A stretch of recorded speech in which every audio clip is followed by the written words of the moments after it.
Hello, everybody. Welcome, James, Jean. Welcome to our show. Thank you for your time. Hello, Peter. Nice to see you again, like every week. Hello, guys. Hello, James. A pleasure to have you on our show. It's really a pleasure. So Yeah. Thank you. Pleasure to be here. Maybe there are a few people out, they don't know you, and this is what I just said before we started recording. Last time I thought I need to do some trick shots. Let's see what is out there, because we know Byron Ferguson trick shots and Cody Lee does trick shots. And then I stumbled upon his video and I was like, okay, I don't do trick shots anymore. It's not worth it. Whatever you could invent on a trick shot, he did it already perfectly. So no need for doing trick shots anymore. But now it's up to you, James. Would you be so kind and introduce yourself quickly, where you come from, where you are, where you go, how old and what you're doing, occupy, whatever. Okay, my name is James Jean. I'm 29 years old and I live here in Carrollton, Georgia. Yes, but you're from Costa Rica, right? Yes, nice. Born in Costa Rica. Profile. Nice. So yeah, my mother's Costa Rican. Oh. So you're kind of migrant to the United States. Yep, I moved here maybe after 3 months. They can be happy that they have you. Yeah. But I don't know it exactly how it is, but it seems Costa Rica is kind of the 51st state of the United States. No, a little. Kind of. A lot of people travel there for vacation and holiday. Yeah.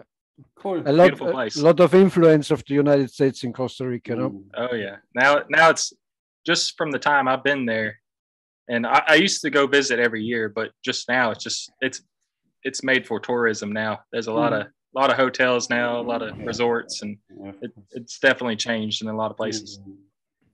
So, and you're married since 7 years? Yep. Yeah, I know. He needed to. Well, that's right. You do your research. Yep. Gotcha. Married for 7 years. Gotcha. Have 2 kids. 2 kids already. Nice. Great. Yep. Great. A son that's 6 years old. He's in archery, and a little girl that's 4 years old. Oh, very cool. Wow. Very cool. Congratulations. And what are you doing for a living that you get bread on the table, as we say? Right now, I do some farming, and then I also do freelance video and editing for outdoor hunting shows and stuff like that. Oh, great. Well, that's why your videos are so high quality with all this slow motion. And then I was like, how is he doing that? And nice. I want to say so cool, because all you're doing, it's looking like you're doing it with ease, very effortless, just doing it. And so, and it's also a kind of concept of yours I see, because you talk like that. It's a good idea how you do it. Good work, really good work. Totally relaxed. Thank you. Yeah. So when or how did you get into archery? When did you start shooting bow and arrow? I can't remember a specific date. Maybe 4 or 5. I remember having a small youth longbow. Just growing around the farm, we always had a bow. But I didn't get really serious until I was about 18. And my father bought me a new compound, and I got really into it, where I'd shooting every day. And then I was researching other archery and got a recurve. Byron Ferguson really inspired me. Watching his show on the TV inspired me to get a recurve, even though he shoots a longbow. And then from there, I was shooting every day, and it got to the point where I was tired of still targets, and started moving targets 10 years ago, and then it kind of evolved into this. Well, very cool. But you do hunting too, bow hunting, right? Yes, I bow hunt also. Okay, cool. Is bow hunting allowed in Costa Rica too? Not anymore. It used to be. Now I think it's deemed a wildlife preserve in Costa Rica. You could still fish, but no hunting there. What so it's kind all in of the States here? What kind of wild game is there in Costa Rica? I never personally hunted there. My dad hunted there a lot. That's how he met my mother, is through hunting. There's a lot of wing shooting, like doves, and that's mostly what is really good for. And then there is deer there. it looks different. It kind of looks like a deer out in Europe, like a small deer. Horns kind of go straight up, just little tiny points. Like roe deer. Kind of like that. Yeah, Okay, just but a really small deer. Like in Europe. Yeah, like we have. Yes, exactly. So you started kind of target archery or shooting for fun and shooting on the farm or ranch, and then you found out about Byron Ferguson and said, "Oh, that guy is cool, and I like to do some tricks like that." Yeah, he inspired me. And then there's another guy named Tim Wells, and he's a hunter, but he does really good stuff. Kind of like kind of like Howard Hill. He'll shoot birds out of the air like duck and doves and stuff like that. And he really inspired me also. And then I got into the moving targets aspects, and that kind of took. I grew up skateboarding too, so it kind of gave me another outlet of creativity there. Yeah, because you say this, it's a kind of cool style like skateboarders do their clips. You're bringing that kind of stylish thing into the archery clips. That's true. I never thought about it. And the surfers, right? Your surfer. I try to do all the clips kind of like skateboarding. Just like that, and I'll try to edit the videos like a skateboarding video. Yeah. I wouldn't have found out for myself, but when you said it now, it I see it. Yeah.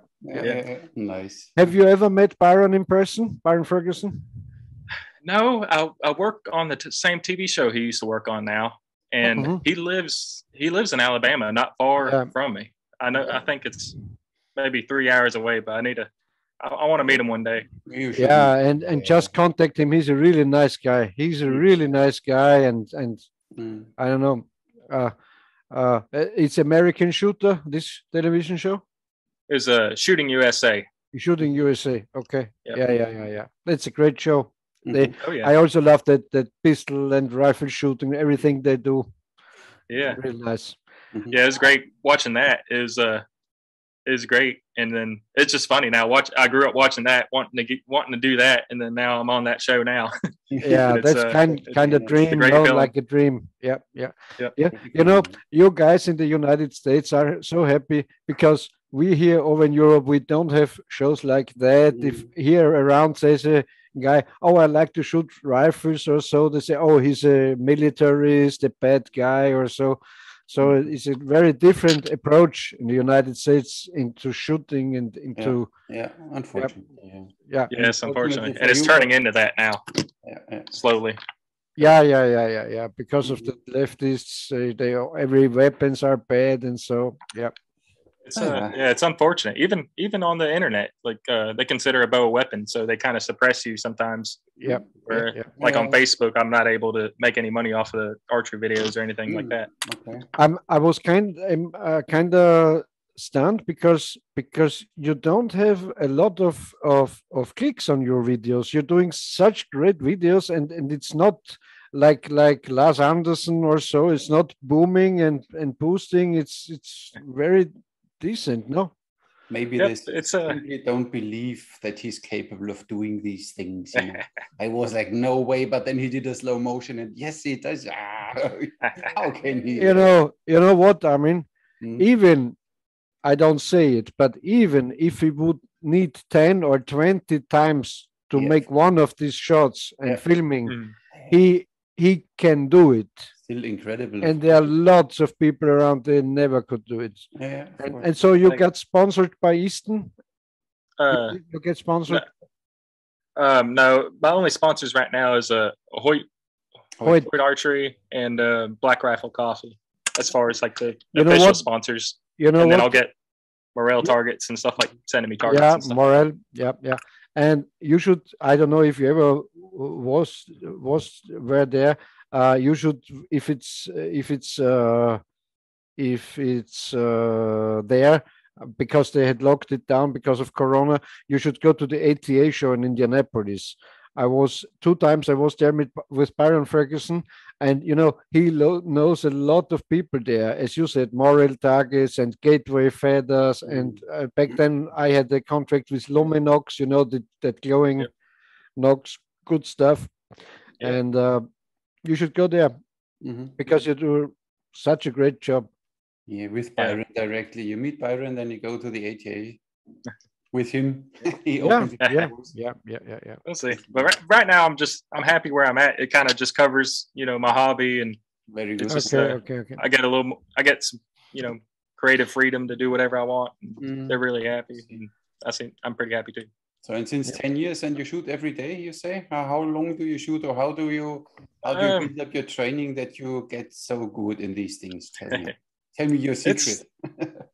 Well, I just shoot. I usually shoot in the mornings before I go work on the farm. Okay. And then, like this week, I only got to shoot this morning, and I'll shoot for maybe with setup and everything an hour, and then I'll go work, and then it just depends on whether it's raining or not, or whatever I got set up, or usually once or twice during the week, and then the weekends I'll spend time with my family. Unless my son, he's getting more into archery, so now he wants to go out and film stuff. And I want to ask you, because with the moving targets, it's very difficult because in most cases, you need a second person. I know you have your devices and so, but to get into it and to train it, in most cases, you need a second person to help you, to assist you. So you had your girlfriend or your wife, or you had another person to help you? At first, I made a zip line that I could activate myself. I try to make everything where I could do it all by myself, because now I shoot in the mornings and everybody's either working or wanting to sleep, so I can't get any help. So I try to make everything by myself. So most of the time I did self throwing. I'll throw and then I'll shoot, and that's what I really got into it. Is the self throwing stuff. I started with bottles or anything I can get my hands on to shoot that, and then worked into smaller and smaller things. Yeah, of course. Really great. Pretty cool. Yeah, it's impressive. So there's one way you throw the ring and then you look away and you shoot it. How often did you have to practice this? Cool.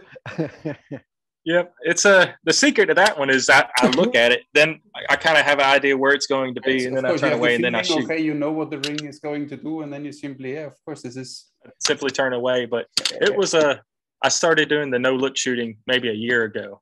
And when I started doing it on still targets, people was like, "What are you doing? You're just looking away and shooting." I was like, "Okay, this is a part of a plan here." And then I started doing other stuff with it, and now they kind of see what was going on. Do you know Kung Fu? What was his name with David Carradine? This old Kung Fu series. Yeah. You know it, Peter, right? There is an old Kung Fu series with David Carradine. He was a Kung Fu Shaolin master, and there was one clip where he was standing and shooting bow and arrow into a pole. And he was always standing there, throwing, and then he was looking away and shooting. He did exactly what you did. But of course, he hit everything or whatever, but it was fun to see, because and then the other one who was watching him was said, but how can you hit it when you don't look at it? And then he explained that we all won and connected and blah, blah, blah, Shaolin talk, but you prove that it's working. Yeah, it's very surprising. I've been working a lot at it, where I started hitting different targets and everything, and I was kind of working up to the ring shot, because the ring shot's kind of it's a lucky shot, the way you throw it, getting the rotation right. The ring ends, of course. And luckily I got it on the third try, and then I was like, okay, I'm good. Wow. I'm done. I'll walk away. I thought Byron will hate you for this ring shot. I'm trying to figure. I seen the stationary ring, and I hear stories. I don't know if he did he throw up a ring and hit it? Or no, I think he got only the stationary ring. No, he only shoots thrown aspirins and stuff. Yes, his wife Wanda is throwing aspirins and ping pong balls and stuff like that for him. But the ring shot, because maybe you know the story behind the ring shot. It's about a Japanese television show where he had to shoot through a diamond ring on stage, and the ring was $100,000 or $200,000 or something. Yeah, and they don't told him before. They set it up, and yeah. Yes, that's great. Yeah. So you don't practice that much anymore, huh? You shoot since 10 years and you don't need that much practice. You think about a new trick and you set it up and then, okay, 3 tries, works, okay, fine, next. Sometimes it happens like that and sometimes it don't.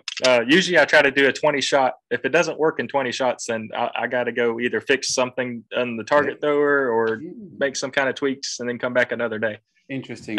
It's either 20 shots or it's going to take forever. It seems like there's no in between.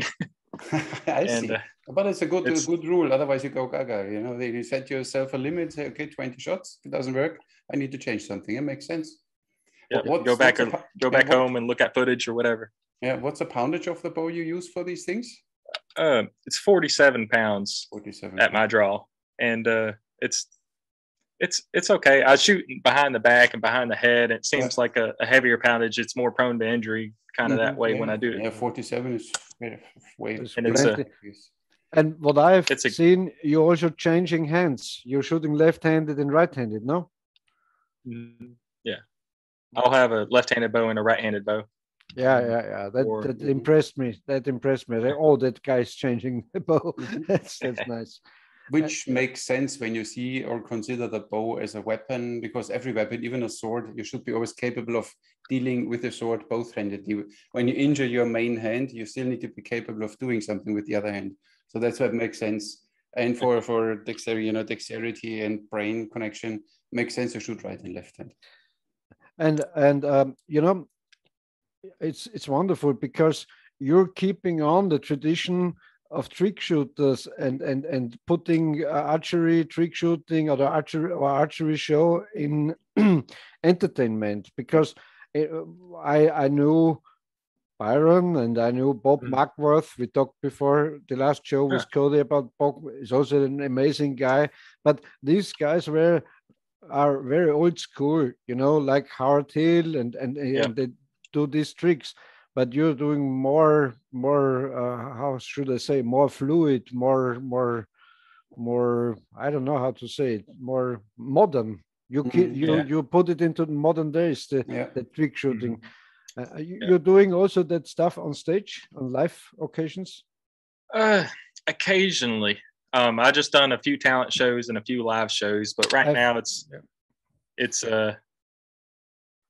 I know it's tough. I'm still very nervous in front of people.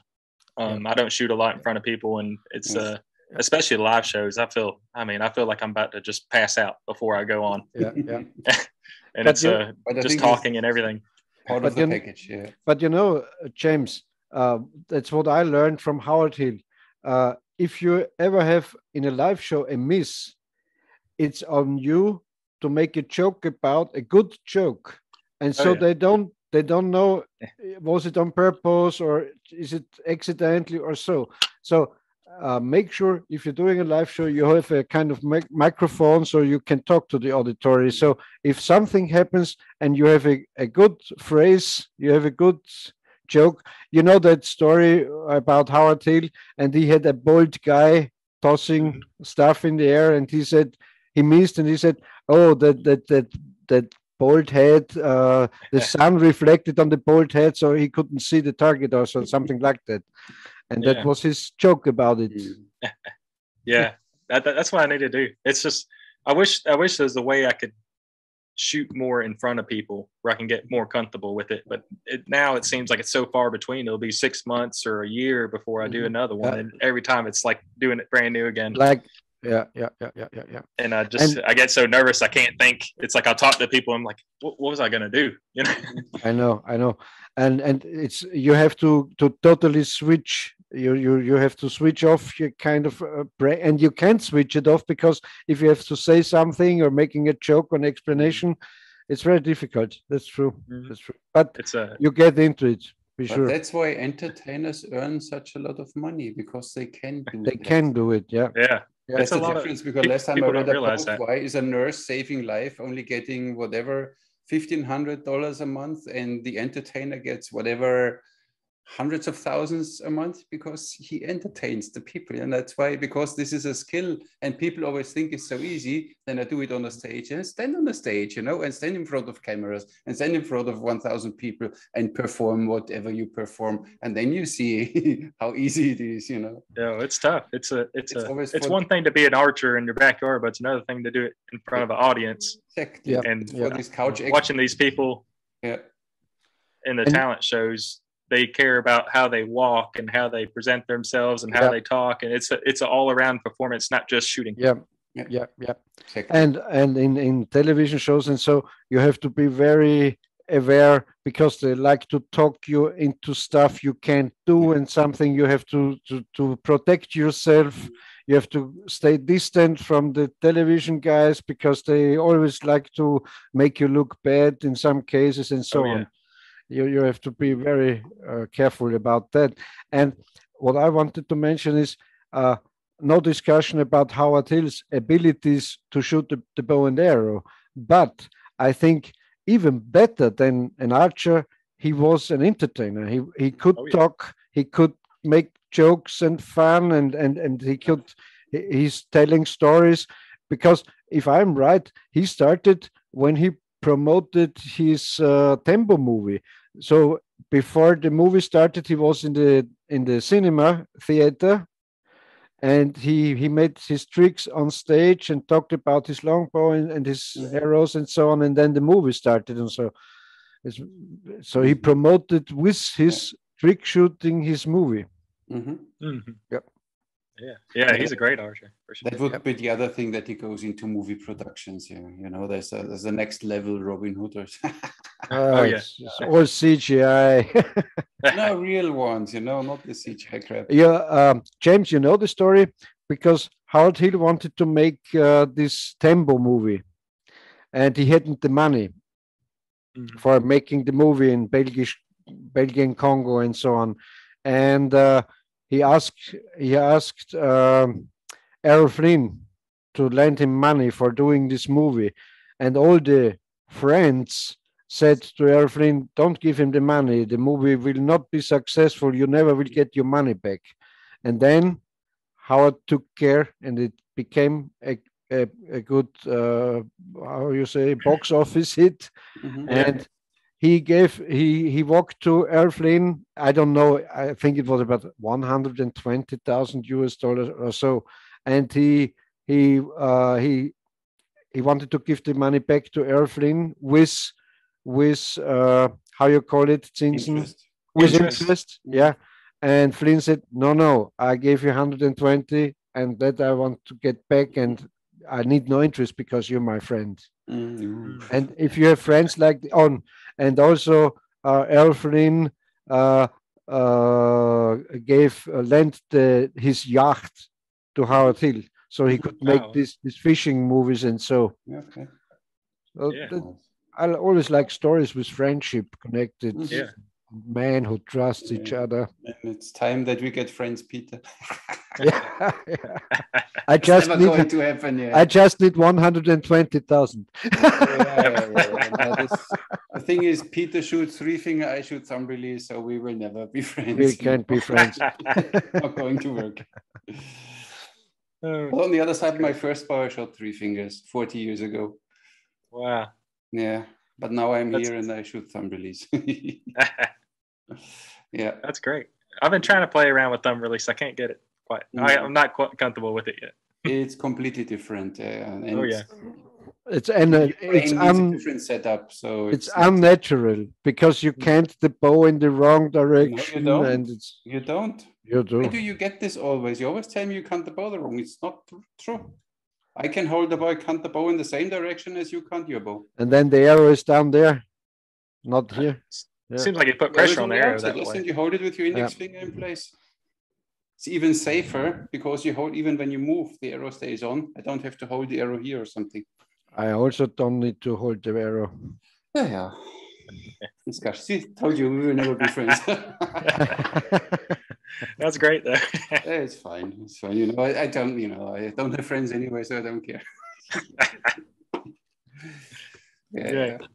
And in Georgia, Sorry. Yeah, I mean, you can go on. talk. It's fine. Okay. We are open talk. It's fine. You're And the oldest. yeah, and you hunt in Georgia? You hunt deer in Yes. Georgia? Yeah. Yeah, I hunt a little bit of deer. There's turkey here, and then there's also quail, which I really enjoy doing because that's more of a flying, moving target. Yeah. But then Yeah. with the compound or with the recurve? With I'll go back and forth. It just depends on where I'm hunting at. Whether it's the quail I like doing with the shotgun or the recurve. Okay. And then the deer, it just I haven't had much luck on the deer with the recurve, but I do a lot with compound. But I try to set up where if I'm in a really heavy wooded spot, I could do a recurve, and if it's a little bit more open, I could do a compound or a rifle. Or Okay. it's mostly just trying to get meat. Try to get meat in the freezer. So I'm not going to try to make it harder on myself to get it. Yeah, exactly. And are you able to hunt on your own property on your range? Yes, we have a farm here, and Okay. I'm very fortunate to have a place to hunt at and fish, and That's great, this is where I shoot my bow at and everything. That's really And cool. are you using a sight on the compound bow? Yes, on the compound. I haven't quite figured out how to shoot with fingers that good on it yet. Nice, nice. So you're putting meat into the freezer. Yep. You make sense. Nice. And what are you making on the farm? Like corn, or what is your stuff you're doing there? It's my father's farm, and he's getting older and he's got shingles, so now I'm just kind of taking care of it. We'll do it right now. It's very hot, and we got a lot of grass to cut, a lot of hay, and we'll do horse hay as well, a lot of horse hay, and then we'll have corn and soybeans for mostly just the wildlife, and for us we'll pick some of it as well. And you have also cattle there? No cattle on the farm. Okay, just okay, agriculture. Just open pastures and agriculture and some swamp and woods and stuff like that. Do you also have? I think you also have wild boar in Georgia, no? South. South. I'm lucky. Well, no, they're just starting to see some around my area, but none here whatsoever. But I'm in a weird spot where there's not many. The pigs are south, and then the bears are up north. So I don't have any bear or pigs. Every now and then there'll be somebody will get a picture of a pig or a bear, but not often. Okay. Nice. Do you ride a horse? No. I want to. I want to try the horse archery. That seems like a lot of fun. This is what I thought. Trick archery from horseback. This would be interesting. Yeah. Yeah, I want to explore that, but no, I have the horse. Next level. And it's a lot of work because you have to train the horse too for matching your horseback archery. There's a nice old clip around with Howard Hill on horseback. The lazy the lazy hunter, the lazy archer. I haven't seen that one. I got to look at that.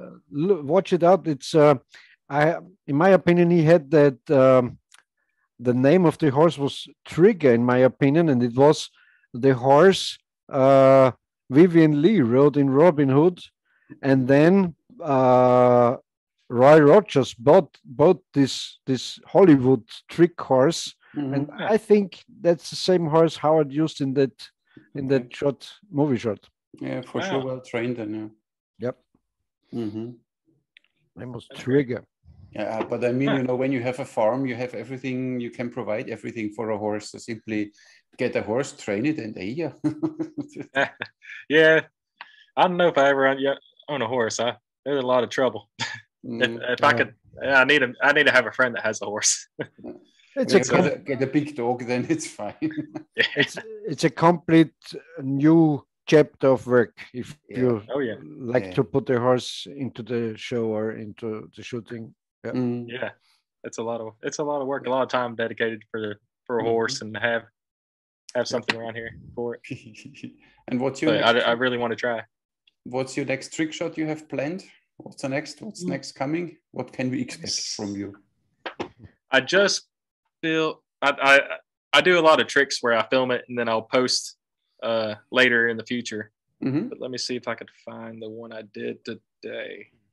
I made a arrow launcher, and it shoots an arrow out, and I could pull it by like string. I want to get it where it's pedal release, but I'm going to do a lot of stuff with that soon. I did one shot. I didn't realize how long it took to set up. It was almost 45 minutes, so I didn't have long to shoot. Okay. So we will see it soon. Oh, now we see it first. Look, we are the first ones to see it. Wow. But you build an arrow coming towards me. Okay.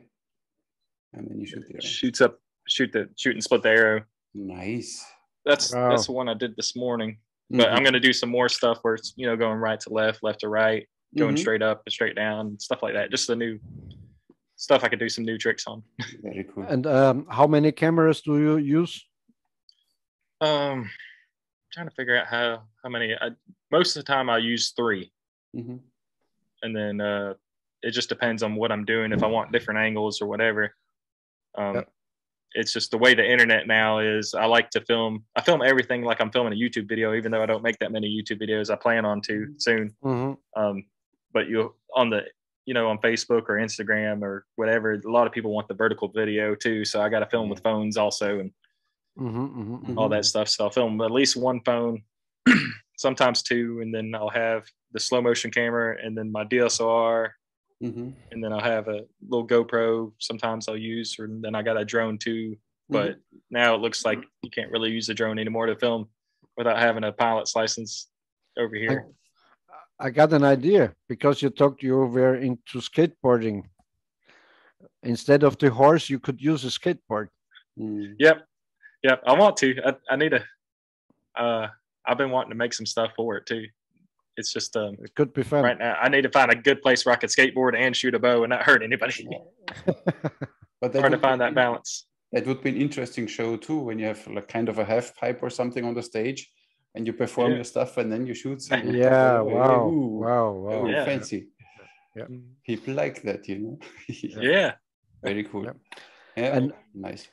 And when do you started this doing these tricks on camera for YouTube or Instagram or Facebook?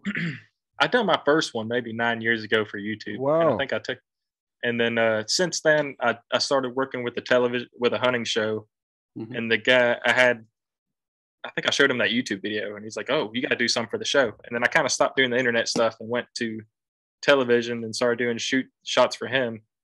And then till about 2017, I think that's when the show kind of wrapped up. I'm still doing some stuff with him now, but from 2017, I started getting back into the internet videos, and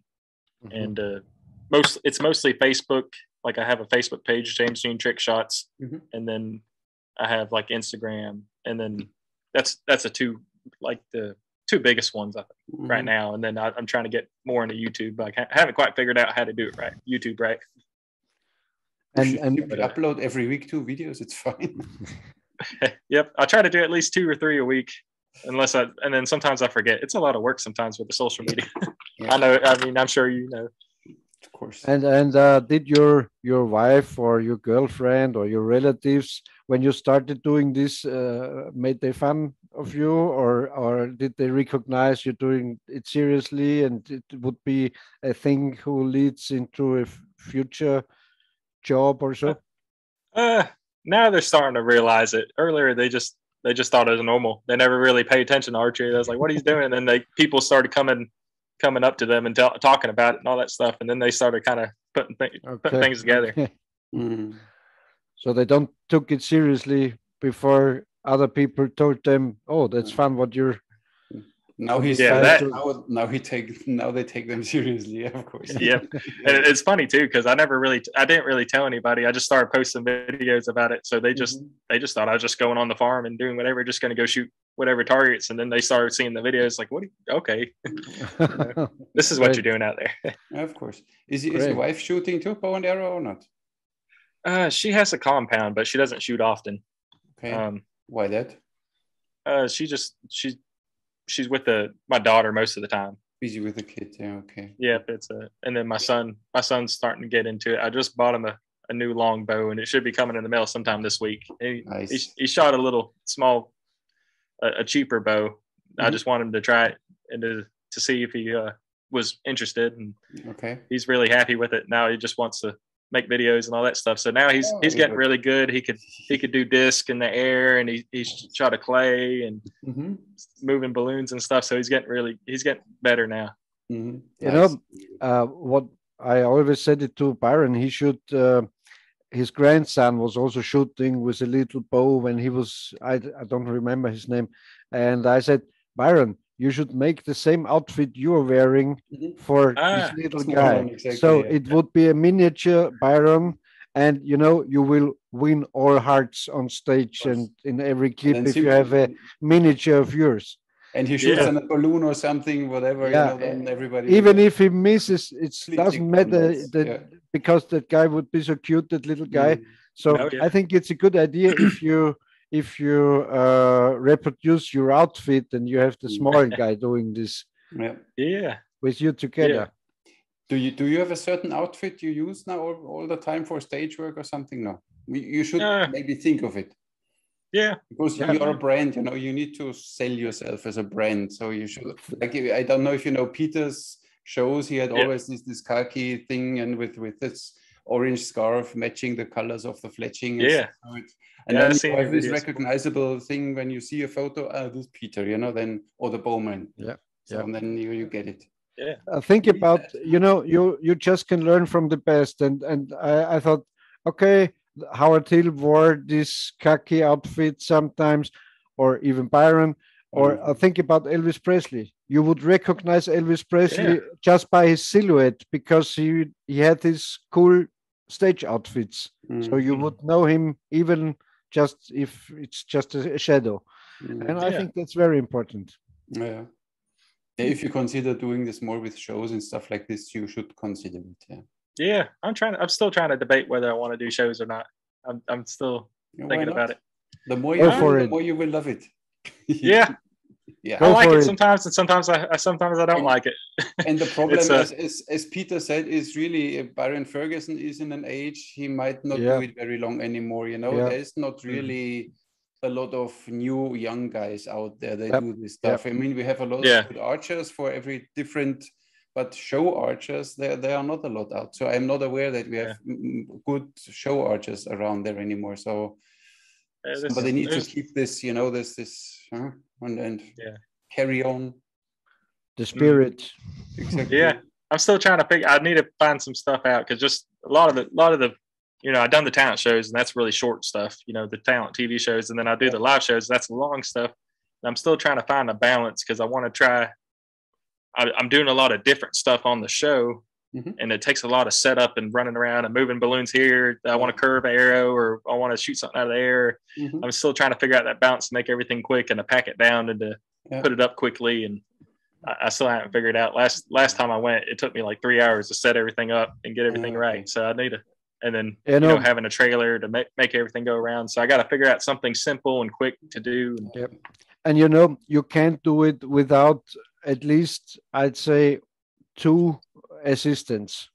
They are backstage. They are knowing what the next shot will be, and they help you setting the stuff up and so on. So you need people and you need cameras, and you need kind of music. That's a big production. A kind of setup. And a nice female assistant, which is doing stuff, and you know, it's, you know, with some. I mean, you're a handsome guy, but you need something for the guys. You know, they need. And you know, that's very important. Very important is it's when you are walking on stage. It's not I show you what I can do. It's about the story you are telling on stage. Byron does it a little. He says, yes, he went out hunting and there was this guy, he broke his leg and then he shot with his feet and so on. So there's always a kind of story. Byron isn't perfect with the storytelling on stage because Byron is a kind of lucky guy, because when he started, there were not a lot of trick archers around, but lots of shooting and hunting shows. So he was he walked on stage and did his stuff and everyone was happy with. But the secret to a good show, in my opinion, is the story. Of course. You walk on stage and say, I like to show you this because, and then you tell the story and then, oh, I can do this, I can do that. and so it's and you can do it with ease and it makes even your setup easier. I think once you have a Yeah. storyline and then you Yeah, can yeah. develop a setup around it, and then it's maybe easier because then it's always repetitive for a while, at least for a season. You do always the same show, maybe with a different highlight at the end or something. But I think it could work very well. It's a bad example, but I like to say it. Imagine you're making a kind of Native American setup. You're putting this all into a kind of Wild West, or I don't know, just for talking, and then you have drum music. You have your assistant with an Indian, with a Native American outfit, or so. It's just an idea, but it works with every kind of or Robin Hood out setup or so. So it's part of the story, and you need the perfect music for this setup, and that could be nice. Yeah, of course. Work on it. You can do it. Of course. Yeah, I'm thinking about it. That's and now he likes the idea more. Now he wants to do it. Yeah. You even can do. You really should do it. Think about that story, because now we have this pandemic and we have zombie apocalypse and so on. Even if you would make a kind of the day after show, there are no firearms more around. We don't have anything to eat, so we have to use bow and arrow to survive. And then you do some shots. You can make a very trashy setup. Yeah, like in the zombie movies or so. Everything is possible. Oh yeah. Yeah, that's a. Now you sparkled his creativity. You can see. Yeah, there's a lot of stuff to think about. You want to stop talking now and work on your show. Yeah, there's a lot of things to consider. Yeah, it's I want to get into it. Hopefully, if I can have some more time to do it, like get ready. Like hopefully in the future, I'll have more time to get down and really dial in. Take half an hour every day or 1 hour every day where you're not distracted by anything. Sit down and write down your ideas and whatever you have regarding this show. And then you will see in 2 months down the road, you have it already. When you now think, I need to have time for it. I need to have time. You will never have time for it. So, but every day, 30 minutes, right? But nothing else, phone away, and now 30 minutes for the show. Yeah. And you will see. And I want to take some public speaking classes and stuff like that, get better talking. That was the biggest part with me, talking. I was like, I knew I had the weakness of talking in front of people, so I just did mostly shooting the last time I did. That's fine. And then get a pretty assistant and she does the talking. Yeah. You just have to step over one kind of, I don't know, limit, border. You should not think about what are they thinking in the auditory. You're making your stuff, you're making your plan, your show, and fuck the auditory. You have to do it, and that's the thing.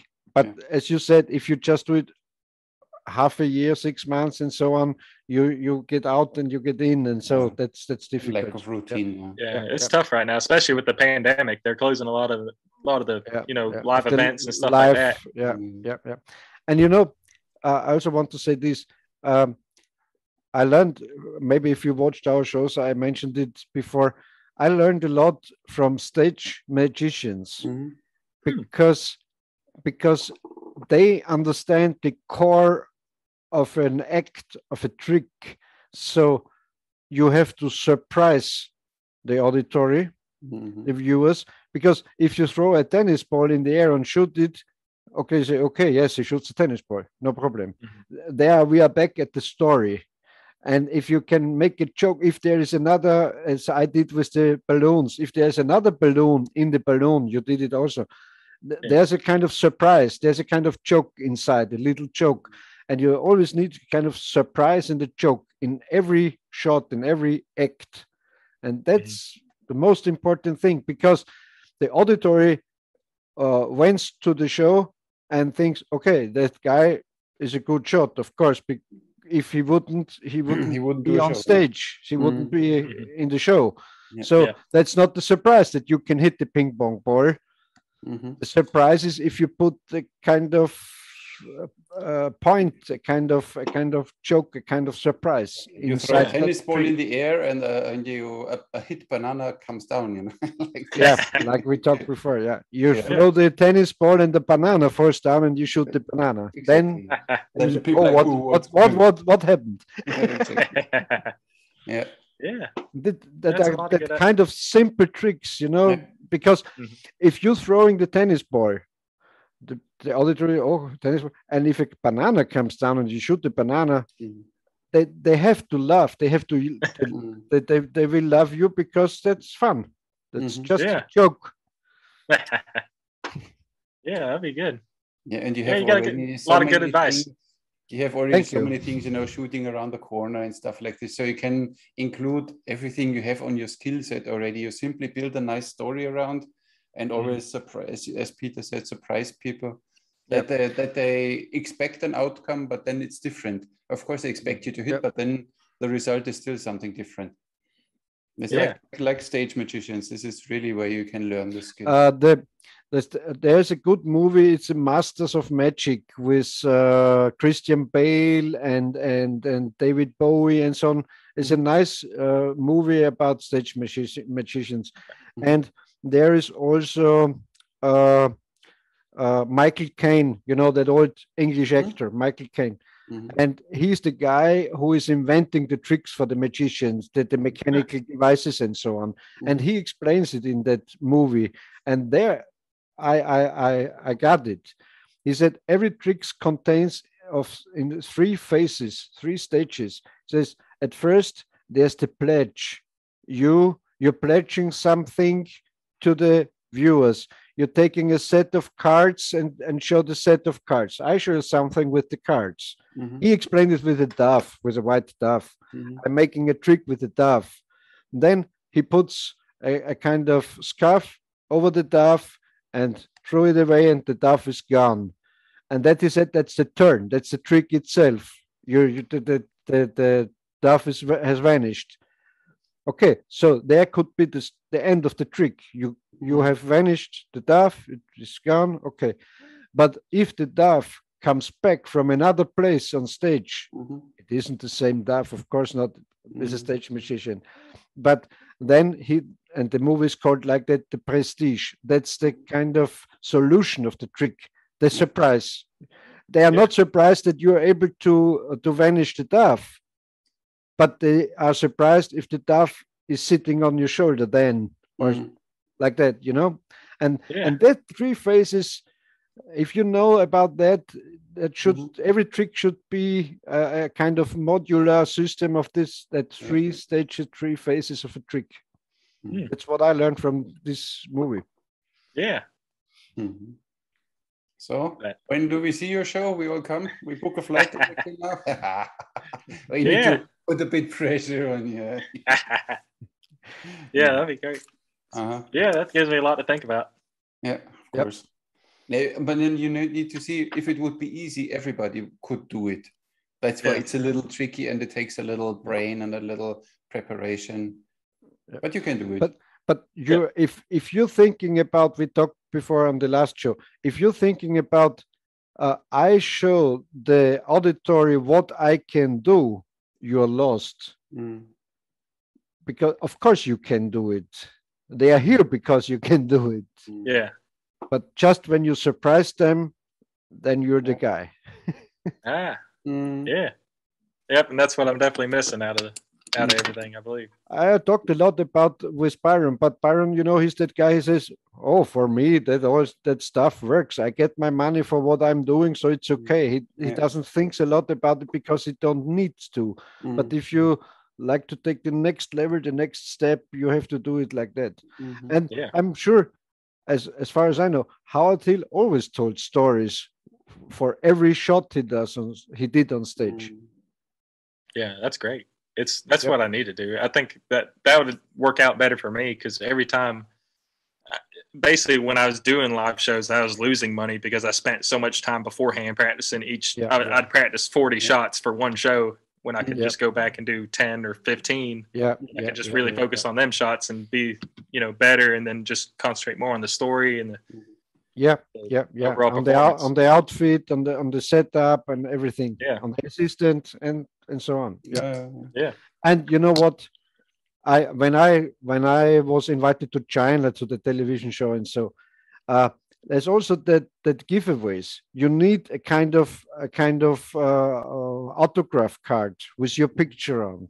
You need some stuff you can give to the Yeah. auditory, to the folks behind the stage. Oh, look, here you have it, and so on. So they remember who was there, and so on. It's a lot of other tricks you have to do besides shooting. Yeah. Sorry that we are teaching you here. No, no. I like it. I like it. We only show opportunities, you know. We never know if he wants to do it. Maybe he wants to simply work on the farm and do some trick shots every now and then. You don't know.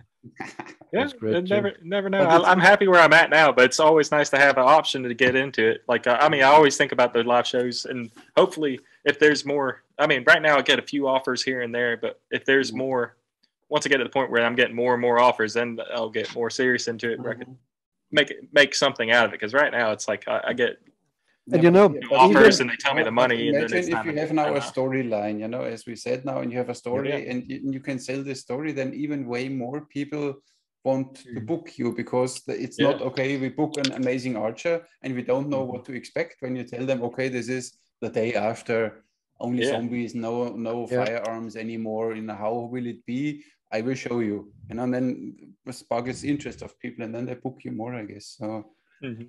Needs a bit of preparation, but then it will work. Don't worry. I saw the town you're living, the how is it called? Carrollton is a small town, 25,000 people there.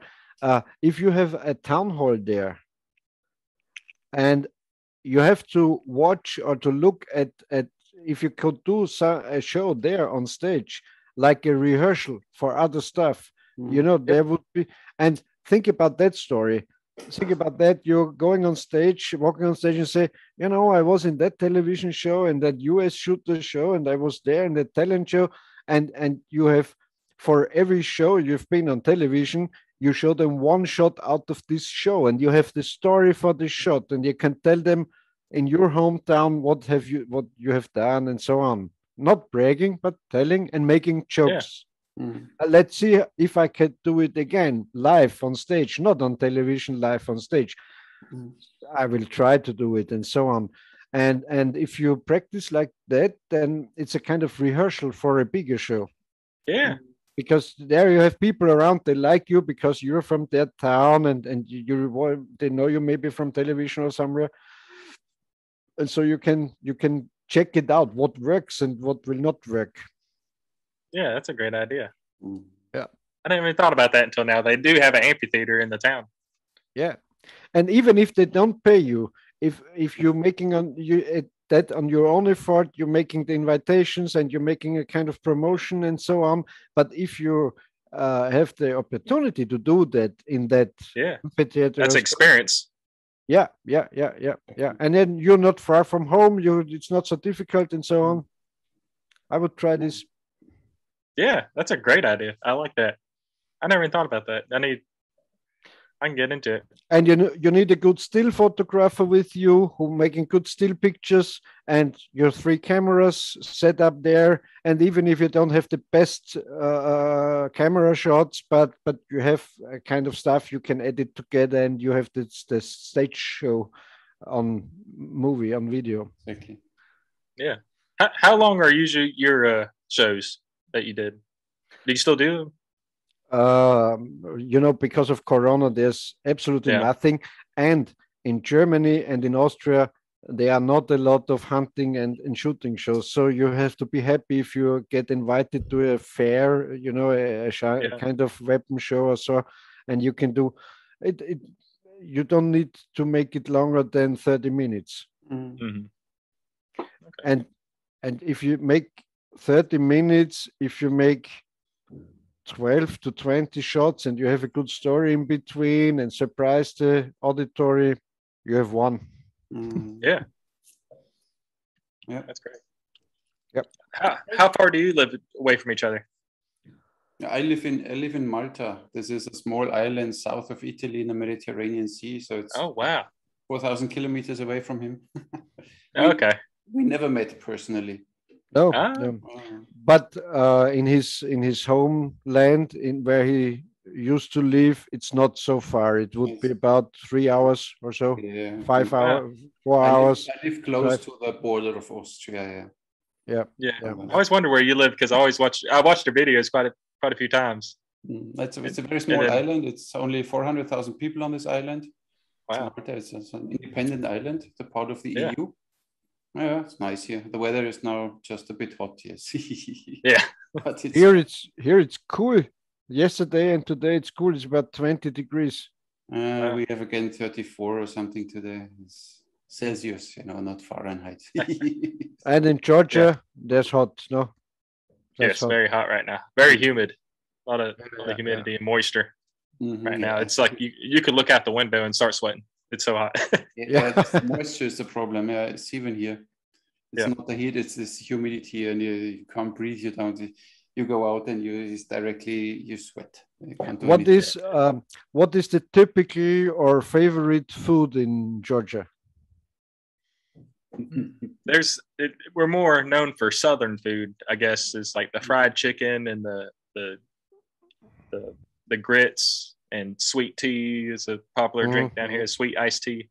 Yeah. And what's your favorite food? I personally like Cajun food from like Louisiana. Cajun, yeah, like Creole food. Like gumbo or like crawfish, stuff like that. Okay. I personally like that. And then I grew up, my mom always cooks, so it's a lot of rice and beans from Costa Rica, a lot of meals with rice. But the popular thing here would be the southern food, like the collard greens and the fried chicken, the country fried steaks, stuff like that. Yeah, cool. Are you a coffee or tea drinker? Or both? Both. Both. Yeah, coffee in the morning, tea during the day. Oh, very good. That's very interesting. But sweet tea. Yeah. What you're saying about the Cajun food, because there is a kind of French influence and gypsy influence, and so it's all connected. It's a wonderful food. Yeah, I like it too. Yep. Yes. So we've prepared for one other thing we always have in the show, and it's your favorite knife for the knife of the week. Have you prepared one? Yeah. No, look at you. This is not my. This is one of my favorites, but this is my father's friend. He passed away a while ago, but he's a knife maker, and his name was Johnny Bowie, and he's a 7th generation from Jim Bowie on his brother's side. Really?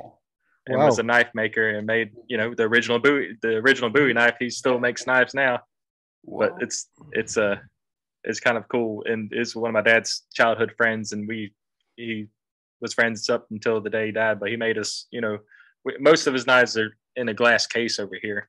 But he makes a lot of nice custom knives when he's around. Show it again. A little higher again. We don't see it. The camera didn't pick it up. Nice. Oh, nice. Not too big. A nice knife. No. Yeah. Now he's got big ones. This is the only one I see outside of the case right now. Okay. And you use it, or it's only for the case, so it's not for daily use or something? No, it's just I just have it hanging up. It's not for daily use. You have a daily EDC carry knife, something? A lot of times lately I've just been carrying around like a utility knife. I don't have it on me, like a box cutter. I mean I usually use that a lot more than anything. The hunting knives and stuff, I personally like fillet knives. Fillet? Right. Yeah. Whenever I'm using for hunting, or whenever I'm cleaning a deer or fish or whatever, my go-to is usually the fillet knife. Yep. Because you said that's a kind of fillet knife, I think. It's a Finnish knife, Okay. Yeah, it's kind of like that. It's kind of long, more pointy. Yeah. And that's a beautiful knife as well. Classical style, that birchwood grip with the Finnish knives. It's a nice one, very sharp, very sharp. Yeah. And because later not later, before on the show, we talked about that stuff here in the bottom of the sheath. And here you can see it. If you wear this knife not on this loop, but under a belt, this will hold the sheath in place. You know, Okay. so you can draw it out if you just put it under your belt. And I'm quite sure that's the function of this. Yeah, has to have a function, otherwise I wouldn't make it there. Yeah. Makes sense. That's great. Nice knife. Where did you get this one from? I got this one from a friend of mine. I think one of my birthdays, because I'm an old guy. I get a lot of knives, and this is J. Martini from Finland. And these are available in every size. You know, big knives, small knives, and that is kind of mid-size knife. No, just nice. Very handy. Yeah. Cuts the cheese, cuts the bread, and you can go hunting. Yeah, sometimes, I'm opening my knife drawer with the knives inside and say, okay, now today I'm do cooking with this knife. I'm cutting onions and meat and so on. Then I put it back. Yeah, of course. Like it. Who takes a kitchen knife for doing kitchen stuff? Yeah. Because it's real, I don't know, a kind of sensual experience. If you have a really nice sharp knife and cutting onions or meat, it's a different experience, in my opinion. Of course. Yeah. A knife needs to be sharp, of course. Yep. Mine today is a small one from SOG. This was one of my long time all-day carries. This has like a tanto blade, and then it has the blade and a bit of serration there. And it's a nice flippy, and you have the lock here, so you can, and so it's not a liner lock, it has this button lock, but it's nice, and you can even open it without, like this, it's really one hand workable. It's small, has here a finger grip, so you don't slide, has here a pinching, how do you call it, this lines there? That I don't know. A serration, not to slip onto the. Nice. I got it from one of my Facebook friends, and I forgot his name. I was looking for the email or for the message today, and I don't know his name anymore.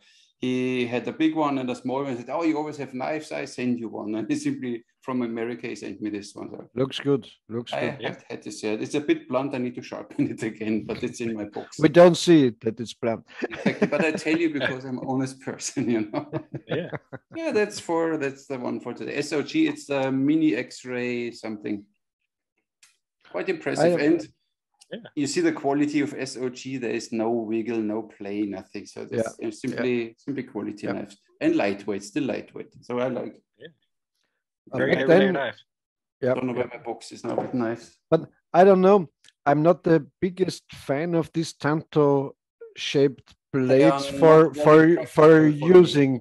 It's kind of more for stepping through armory, or I don't know. For every day, you don't need a tanto blade, no? In my opinion. When you open boxes, it's still fine. Yeah.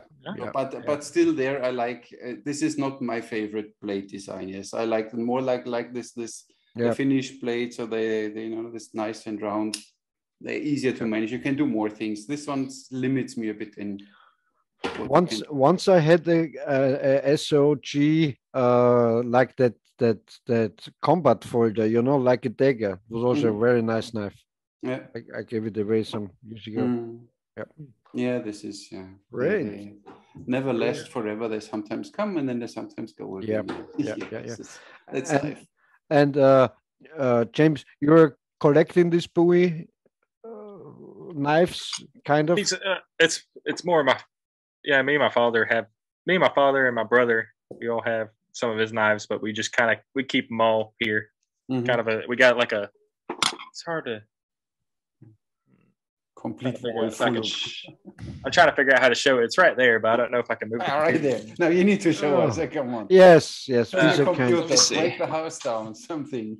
Do something. Let me see. My laptop battery is not the greatest, so I got to see. Come on, it works. Let me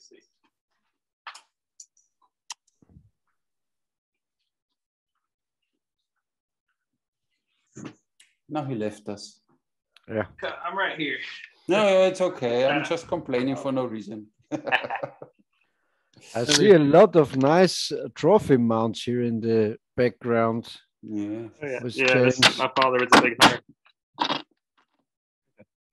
First off, these are actually arrowheads we found on the property. Look at this, and we have to look in his face all the time. Look at this. Wow. You found them? You found them on your property? Yeah, me and my father. Me and my father mostly. Wow. And then a guy came and dated all of them. Wow. And these are just the nice ones. We had buckets and buckets full. Wow. Really? Yeah. So, and why are they lost? Were there because of the hunting, because of Dan's hunting back then there, or? We got two different Indian mounds we know of so far, and I forgot. I need to look at all the dates, but there's several different tribes came and lived on the property, and a lot of times when we plow up the fields for corn, and it rains, you could see these things flashing in the ground, and you could go find these. Wow. And now you made your sponsor happy. Now we saw your white shirt. It's fine. Yeah. And a nice antelope. And then there's kind of a nice. Yes. Wow. Looks good. Very nice. Well, you could see. This, but that's these are families. They have everywhere their knives and their arrow tips and stuff laying around. Displayed, very nicely displayed. Yes, really nice. Yeah. And that's some of the knives he made, and he's that's a picture of him, Johnny Bowie. He walked around. He got kicked out of elementary school, and he never went back to school because he wouldn't wear shoes. Always barefoot. Wow. Kind of crazy guy too, no? Yeah. Thank you for the show, for showing us your stuff. Thank you. Yeah, thank you. Looks really nice. Yeah. So your daddy bought this property in Georgia, and then you started farming there, kind of like that. Yeah, we so I think my father originally grew up in Florida and then moved to Georgia, and my father's he's 76 now, and I guess he had another son and daughter with another marriage, and then got divorced, and then met his current wife, which is my mom, back in the day. Hold on, I just dropped my charging cord. Fine. And so, and the nice thing we grew up. Can use it right and left hand. Yeah. As the release button on both sides. This is what I like. Oh, that's nice. So I grew up maybe an hour away in like a more populated town, and small, like barely a yard or anything. And then 99 we came out to the farm and then built the house. I mean, he built the house and everything. Nice. And we slowly transitioned it to what we like. Looks like a really nice place. Yeah. Thank you. And you grow your own food, so you have not only corn or crops, so you have. We grow a little bit, but it's mostly for the wildlife, for the deer. Like we grow. It's amazing now what it turned into, because now, I mean, we used to not see anything, and then now we can go in the afternoons here. We can see 30 deer just grazing while we're having coffee or whatever. Nice. And turkeys every morning, and just all kinds of wildlife. And that's I'm a big fan of the United States, and I always talk to Armin too. Yeah. That's a place where you can do it, where you can live like that. Yes, you sit on your porch. I think you're not a lot. Oh, there's a turkey! Boom. Well, I mean, we don't shoot them all the time. It's just nice to look at. We may simply that they are there. Of course. Yeah, we maybe take. I've been doing a lot lately because I've been eating more, but I might take 3 or 4 deer out of the year. Yeah, but you only take what you need and what you bring in the freezer and what you use. So of course you don't hunt. But it's just nice to be able to see them. Even now, they're so friendly. I mean, they're during summer they change attitudes, and I could be cutting grass and there'll be some in the background in the distance, and then we seen a bald eagle yesterday, a big bald eagle come by. And wow! Yeah, it's really nice to see the wildlife here. Yeah. So how far are you from the next farm or next neighbor? Now maybe where the house is one maybe 600 yards Okay, meters not say, too far. away. Not too far. It used to not. They used to be a farm over there, and then they sold it, and then now there's a person that lives right on the fence, just about. And he's a big horse person, but we don't get along too good. But it's can happen. That's yeah, life. that's the closest neighbor, and then the rest are really far, a few miles or whatever. Cool. Nice. But we're right on the edge of more populated to less populated people. I guess we're right on the edge of farmland, and I guess what you call subdivisions, houses are real close together, and then it's slowly coming towards us. But Cool. it's nice little place here. And where's your family right now?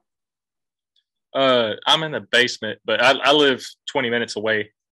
Okay. But I was just working on the farm. Well, I was shooting, and then I went to go work, and then I came here to talk to you. That's nice. Yeah. Oh, cool. So it's looks like a nice basement. Yeah. Oh yeah, it's my dad. My dad built it. It's his trophy room. Some of his trophies here. Lovely. For sure, there's a big fridge around the corner full with beer. Yeah, we got one right here under the bar and all the liquor and stuff. Yeah, he built it. He's a big hunter, and he's traveled a lot of places, and that's what got me into hunting as well. And he's been to Africa, I think 23 times. I spent 6 months in Zimbabwe as well, just filming and stuff like that. And then also I film all the hunt shows, so I travel a lot filming them too. Okay. And is your dad is bow hunter and rifle hunter, or he had a problem with his shoulder back when he's 15, and he's never been able to pull back a bow. He shoots a crossbow every now and then, but he never shot a bow, but he always got them for me when I was younger. Now he needs to show off his cat. Yeah, show us Millie. Yes, of course, in every show. She doesn't like to be on the camera. Train her a bit better. Yeah. And where's the Chinese hat for her?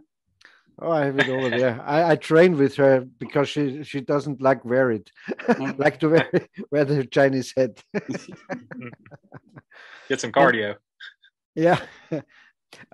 Do you had a lot of restrictions because of this corona and so in Georgia? It's down here. It's very lenient. We don't have to wear masks. I mean, we don't have to wear masks, and we can do pretty much whatever. Towards California is probably the strictest.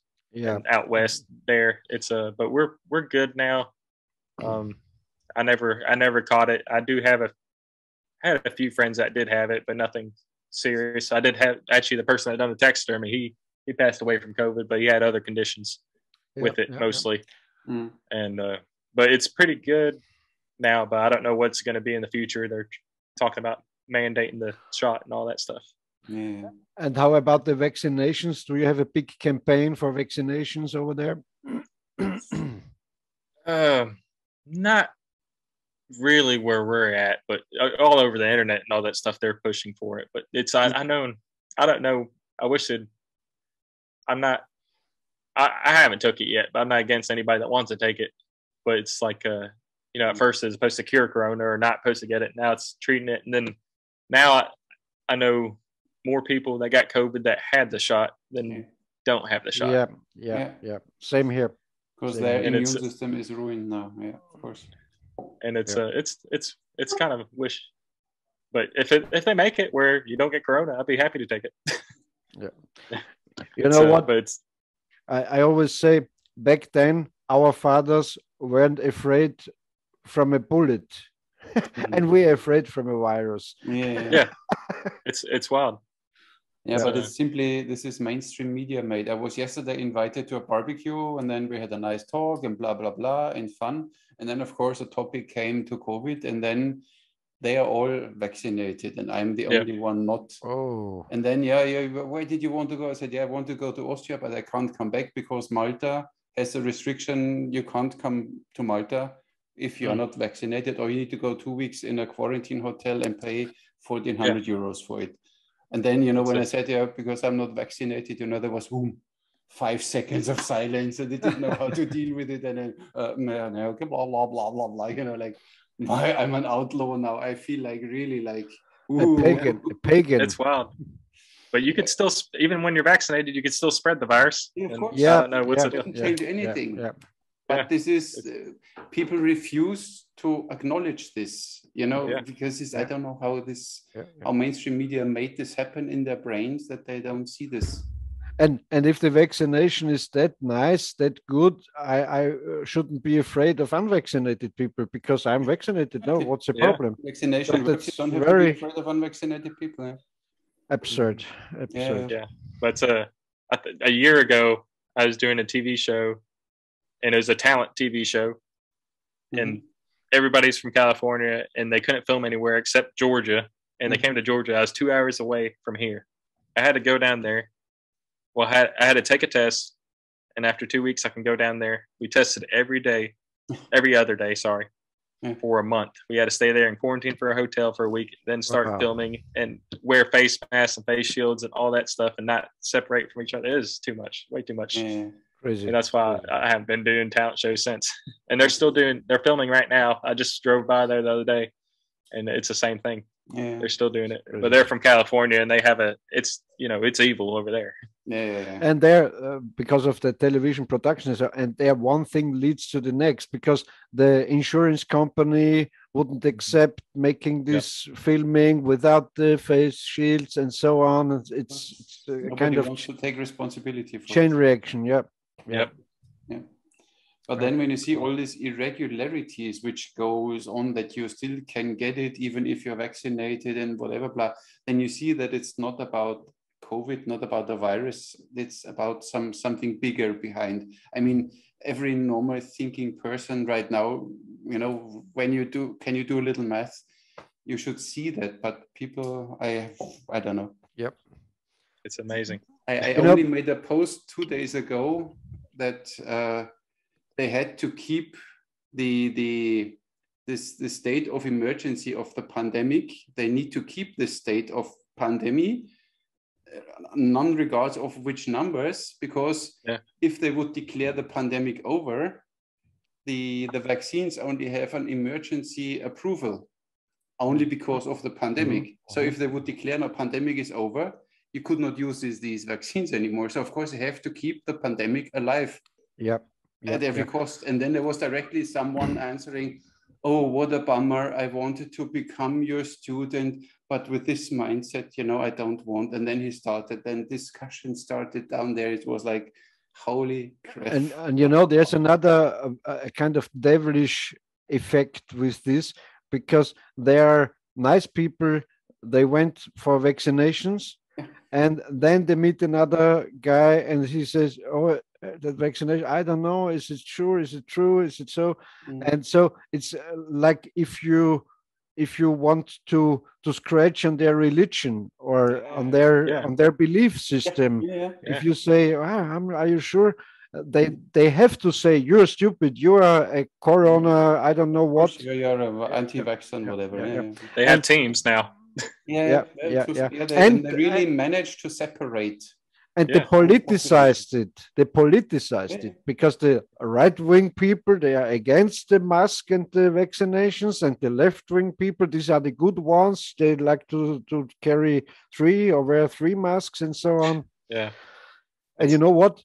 I don't know if it's 100% true, but I heard in a kind of podcast, they go to the stock market shortly before the pandemic raised, and that BioNTech Pfizer was about 13 euros or dollars, one share, or how is it called? And now it's 300. It grew up to $300 one packet, one share. And so if they would stop, that would drop down back to 20 or something. So they are also in a pressure situation. Also, this vaccination companies and pharmaceutical companies, it's horrible. That's why everybody needs now a booster. Yeah. That's already. I don't know if it's true in France or somewhere. They have this digital vaccine passport, which has already 8 lines open for the next 7 to come. It's like, okay, for the next until 2025. And then I had a friend that got both shots and the booster, got COVID 2 weeks later. This doesn't help for COVID.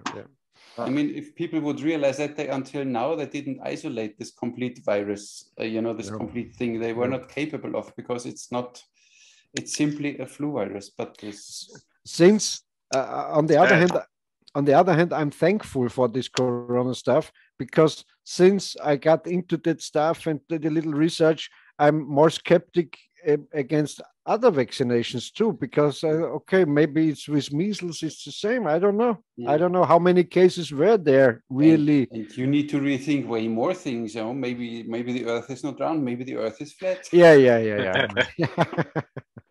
It is. You are an agent of the other side, because you're discrediting the skeptics. No, nothing. I know what I'm talking about. Okay? So guys, listen to me. The Earth is flat, and the rest is all a hoax. Yeah. Just make fun of. Of course. That's good. Yeah, it's and handy, because you need to, And because you talked about in Georgia, there are these big mounds of the Indians, and they, I think, on some they don't know who built them. No, they're very old. Yeah, because the Indians say we don't build them. They were there before. Them, yeah.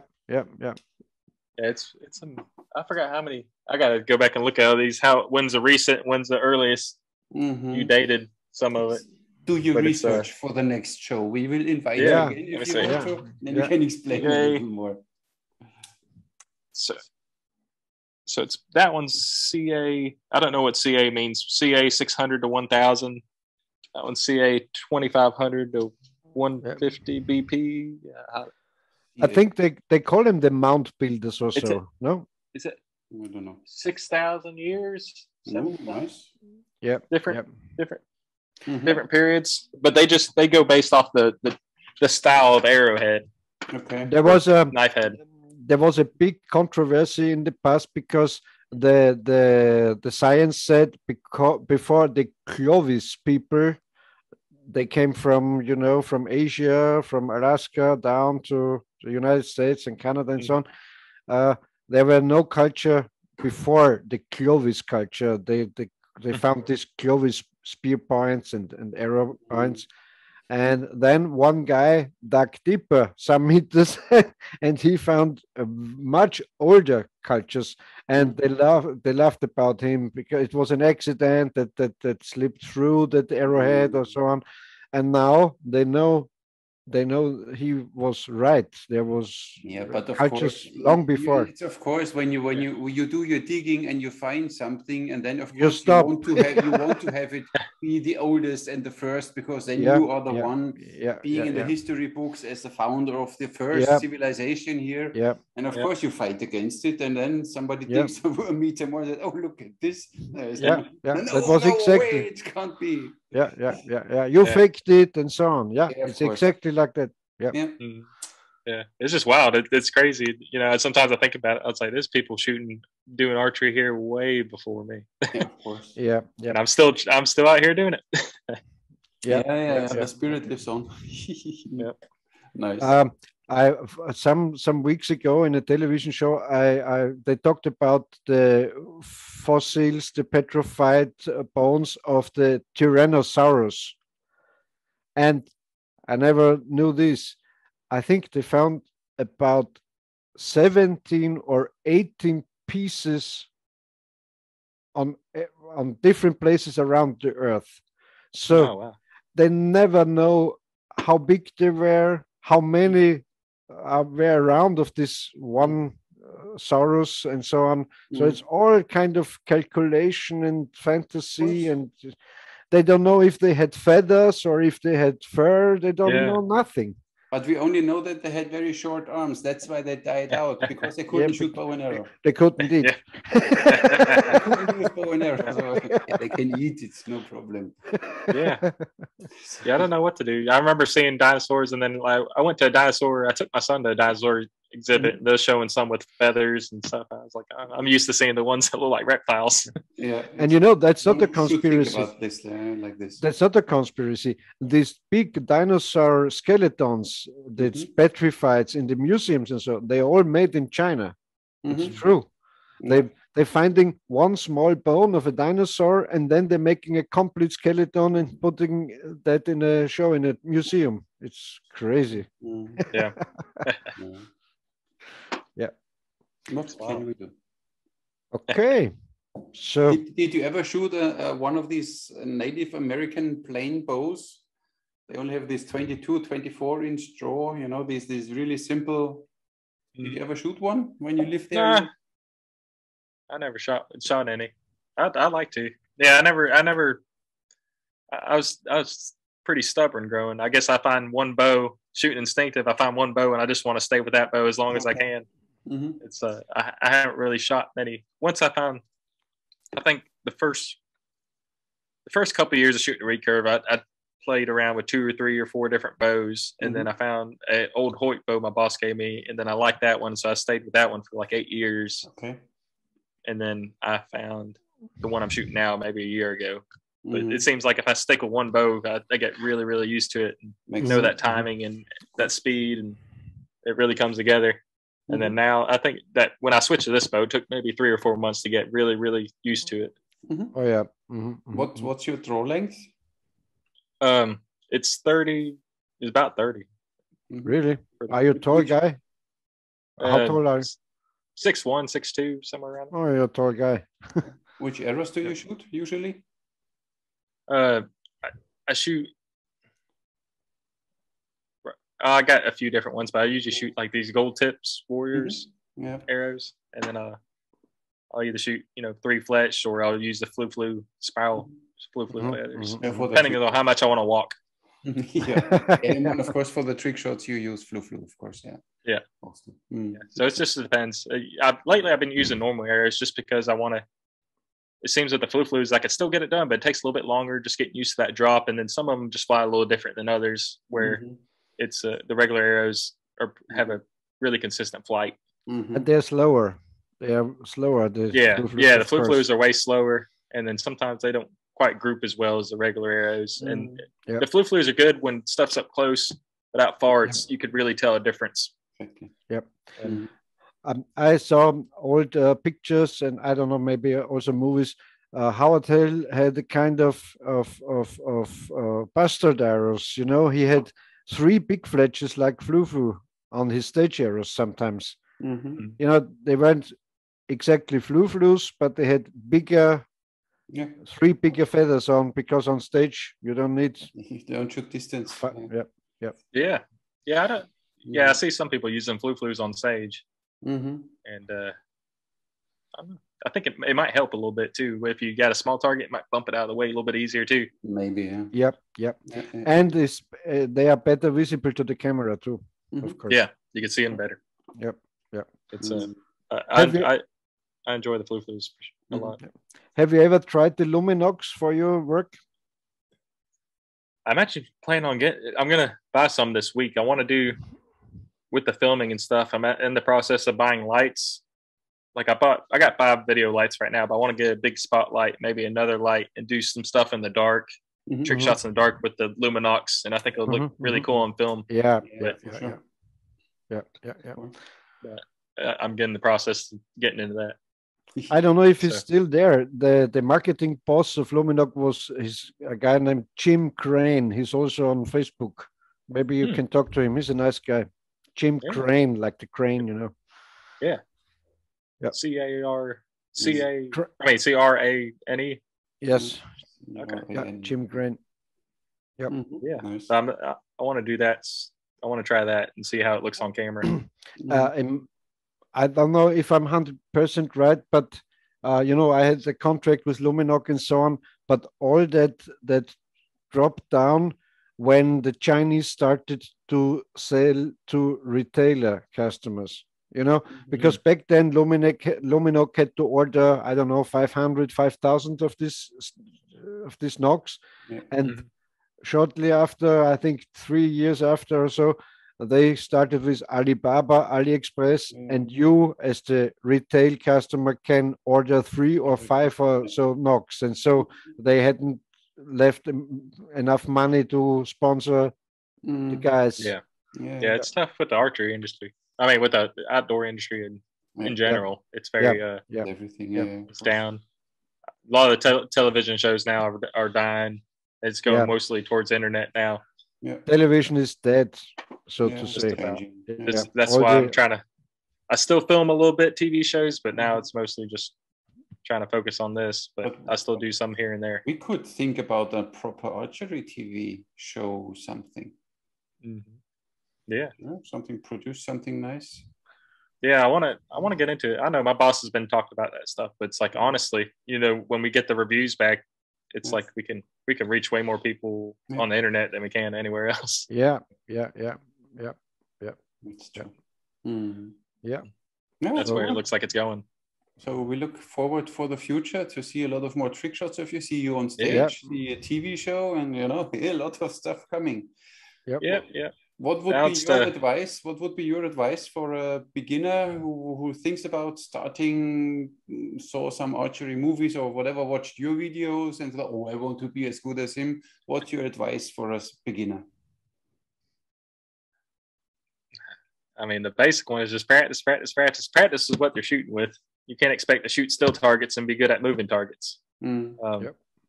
Stuff like that. But I'm to the point where I'm going to stop showing off as much and try to teach people what I'm doing or what I'm going to teach more how-to videos, or maybe I'll go through and kind of show the process of doing a trick shot and figure out what things I learned. Because almost if I do something different, there's always something new or some kind of trick I did or something I changed to make it easier.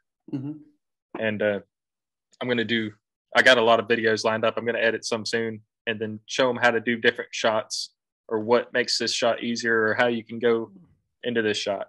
And I'm going to go more into that soon with the YouTube and stuff like that. Like lately, I think the one I'm going to post soon is a good beginner trick shot would be this swinging pendulum shot where you have a target swinging on a target and shoot.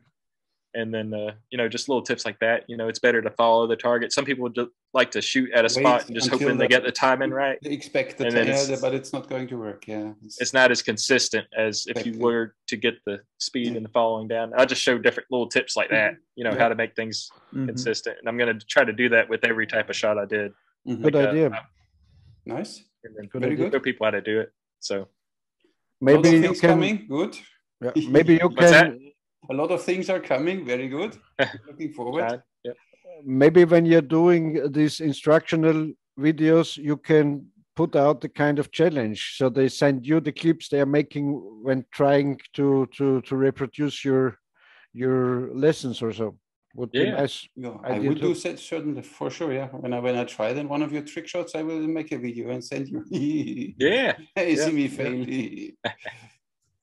So because I will do it with thumb release, of course. I don't shoot 3 fingers, and I don't need to practice 3 fingers again. Holy cow! It's definitely tougher with the horse bow and thumb draw. I don't think so. It's a matter of practice. I mean, I like to have a shelf. That's my biggest thing. Yeah, but when you see in Asian, the Turks and they all shot thumb release arrow on the right side, no arrow shelf. They shoot from the bare hand. And they were quite good with it. So I think it's simply a matter of practice. Maybe it takes a little longer to get there.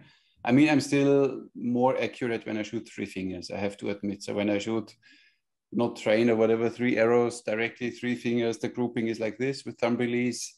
I might need another round that I get the same grouping. So. Yeah. And like James said, if you're doing that trick shooting stuff professionally, you need to make it easier for you. Of course, you need to make it as easy as possible, of course. Yeah. Yes.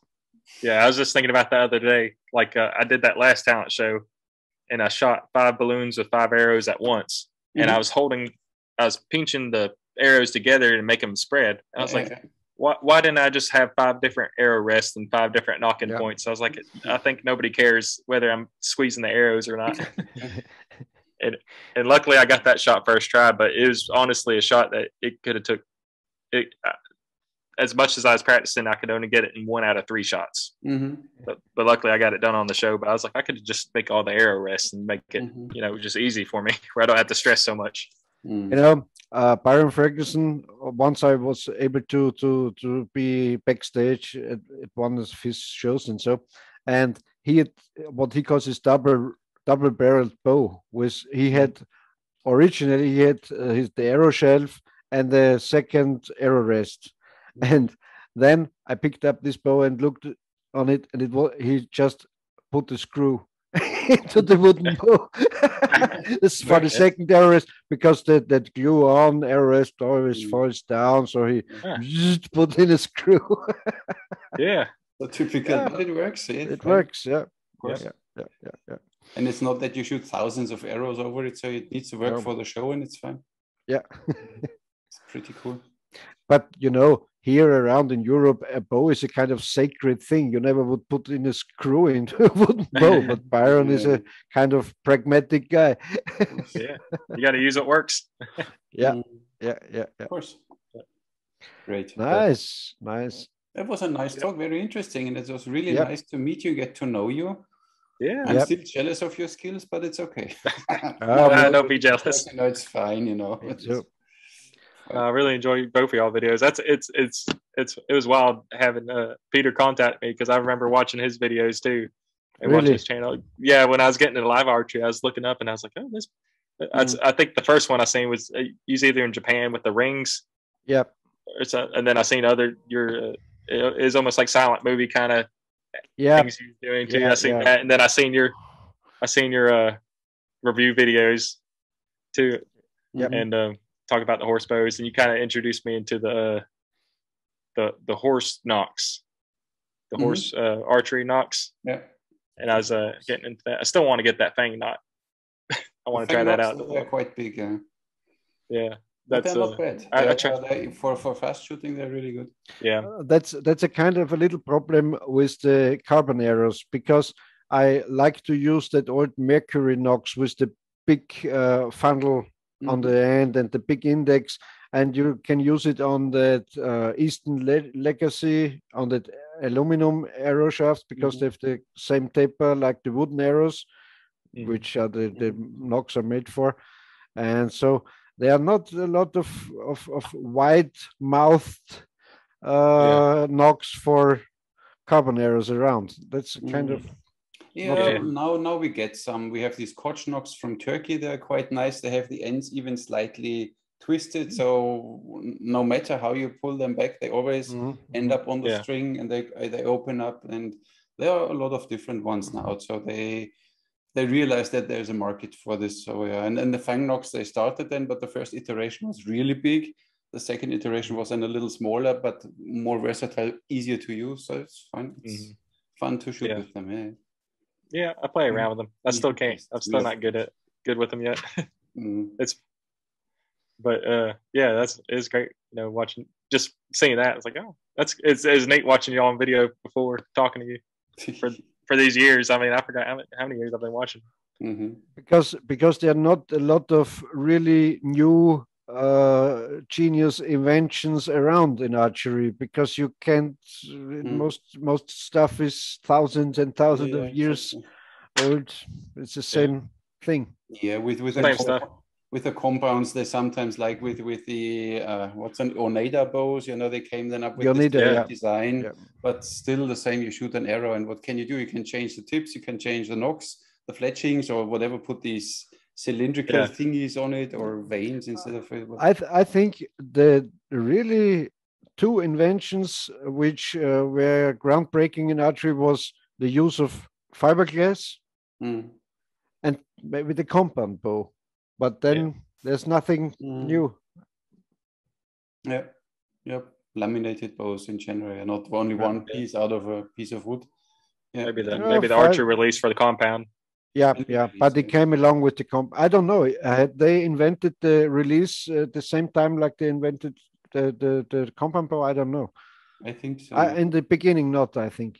don't quote me, but I think it came around in the 80s. I think the release started coming in the 80s. I think that even Olympic archers shot 3 fingers or something, or 3 fingers under and whatever. There was no compound in Olympics. Oh no, that's why, and they didn't have a release, so the release came with the compound. I think so. It was Frank Eichholz, who was the guy who put first glass fiber on the wooden bows, also of Howard Hills. They had kind of simple release aids, wooden, made with a towel or something, and so they experimented with that. Yeah, and it's a problem now many horse archers have. They shoot with thumb rings, and it's a protection. It's not a release aid, but in the UK and in Germany, they see a thumb ring as a release aid. So they don't allow, when you shoot with thumb, they don't allow the ring because they say it's a release aid. So I will do. Can you use anything like a glove or some kind of thing? Yeah, of course you can have a leather glove, but it's simply, I have even a leather ring which is boiled and it's hard like bone. So it's a leather, but it's hard like bone. So you could use a bone ring too. So that's why I need to do a video soon. When I find my rings, I don't know where I throw them because I moved and I don't find my stuff. But when I find it, I will do a video because they need a little support because they really struggle. They want to do thumb release in competitions, and then they are not allowed to use the thumb ring. And it's not a release aid. A release aid is one of these you have on the middle finger, where you hold with these 2 fingers, and then the string comes out of the groove or something. These are release aids, yes. Yeah. A thumb ring. I don't know why it's not as popular. There's one guy, I don't know if you know, Joel Turner. He's like a big archery coach, and he started doing thumb ring archery, and that's about the only popular one I know in the States. Well, from what I've seen. There's probably some others, but I don't know why thumb art. Even with the horse bows, there's not really very popular here in the States. No, it's not. No, it's growing. There are now a few interested people. They gather together and do horse archery. It's growing. It's coming. That's good. I think this nerd, does these YouTube videos and only shows always horse bows, and now people, I need to try. But it's really interesting. I have even archers, they write me then emails from America, I'm 75 years old and retired, and I shot when I was 15, I started recurve, and then I had a compound, and I got bored, and 20 years ago I stopped shooting, and then I saw your videos, and look, I bought now one of these fiberglass horse bows and shoot some release. It's so much fun, You get them starting again with something different. It's nice too. Yeah, that's great. Of course, every old tree, you can't plant an old tree somewhere else like Pete is, of course. It's not going to work, I tried to shoot, I don't know, I think a long bow with a compound release, but that's a kind of experience. Whoa. Yeah. I got that arrow launcher that I showed the video. I got that thing hooked up to release in a string where I pulled the string. It's quite an explosion if you release it. Yeah, and it's completely straight. You have nothing. It's because on the compound bow you have the let off, so it's not the full power on the release. But if you draw with the release a traditional bow, wow, that goes off. There's a YouTube video that just it's became really popular where he made a automatic I forgot. I think it's how stuff's made, but he made a bow that moves around, and at first he used the release, and it's hitting him in the face like that. Yeah. Same happened to me. Boom. The way he held it, he punched himself in the face every time he shot. Yeah. But for me, even with a release, it's not, when you have a release or a trigger, it's not archery anymore. Then you can use a crossbow, because then you have already a trigger system. It's different, I want to feel the string. You're right, and I also am opposed to adding gimmicks to my archery. But if you think about hunting with a compound bow, it's a good device, of course, because you have. I always said if I have to go hunt, I would most probably take a compound bow, or I would take a crossbow. Most probably, I would take a crossbow. Because I think that's not archery. Out of the equation, what you can do wrong with a crossbow, I think. It's for handicapped, I heard. Yeah, of course.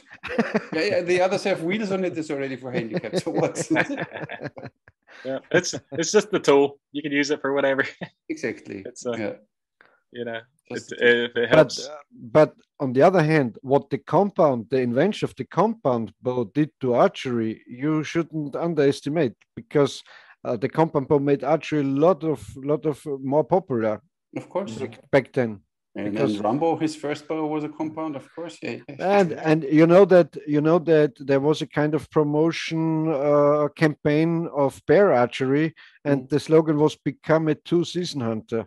So the hunting season, bow hunting season is 1 month before the rifle hunting season. Yes. So the rifle hunter said, "Oh well, I will buy such a compound device, and I hunt 1 month more." Yeah, of course. Yeah, and that brings more people into archery. A lot of people, they'll get a crossbow, like, I want to try that compound, and then they'll get tired of the compound. Hey, maybe I'll try it.